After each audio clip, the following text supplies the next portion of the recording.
Agora, Vitor, há quem fale no Palácio do Planalto, ali no governo, que caso o Davi Alcolumbre ganhe as eleições, tudo indica, né, de amanhã, haja um cenário que não fique favorável ao governo, né? E há quem diga, há quem defende lá dentro do Palácio do Planalto, que alguns ministros que são senadores possam voltar ao Senado Federal, já que os suplentes não correspondem não dão uma certeza ou até não fazem uma defesa forte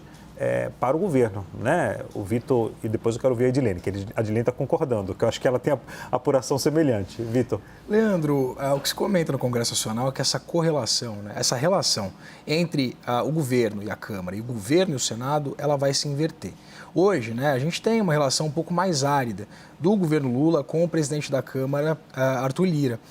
E uma relação mais próxima, uma relação também mais azeitada entre o presidente Lula e o presidente do Senado, Rodrigo Pacheco, né, com essa perspectiva, inclusive, de Lula, né, que lançou ontem naquela coletiva de imprensa, já pré-lançou o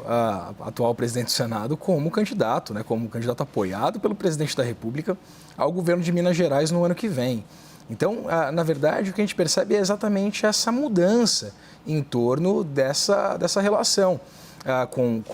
entre Câmara e Senado, né, com o presidente tendo essa possibilidade de ter uma relação mais próxima, exatamente por esse perfil mais conciliador sobre o qual eu comentava anteriormente, de Hugo Mota, do Republicanos. Agora, é curioso a gente observar nessa apuração da Edilene Lopes, Leandro, o quanto de fato, o PSD, né, tá bem cotado ali e briga por essas posições em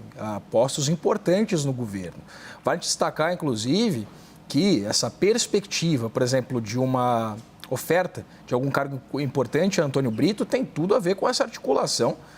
envolvendo o apoio de um partido importante como é o PSD e que provou essa força nas eleições municipais do ano passado, exatamente com essa perspectiva de apoio em 2026. Mas, de acordo com alguns parlamentares com quem eu conversei, não só no PSD, mas no MDB, no União Brasil, por exemplo, que são partidos que saem muito fortalecidos do pleito do ano passado, há resistências também em entrar no governo, em rezar uma cartilha do governo. Querem, de fato, a representatividade, querem, de fato, os louros de participar do governo, mas a perspectiva é que aconteça ali o que acontece hoje, por exemplo, com o próprio PSD ou com a União Brasil, que procuram manter sua independência no Congresso Nacional, não chancelando, não carimbando automaticamente as pautas do governo ou bloqueando aquilo que é de interesse do governo bloquear, exatamente apenas porque tem cargos importantes na esplanada dos ministérios. É, de fato, uma correlação muito difícil, é uma mudança do ponto de vista dessa costura política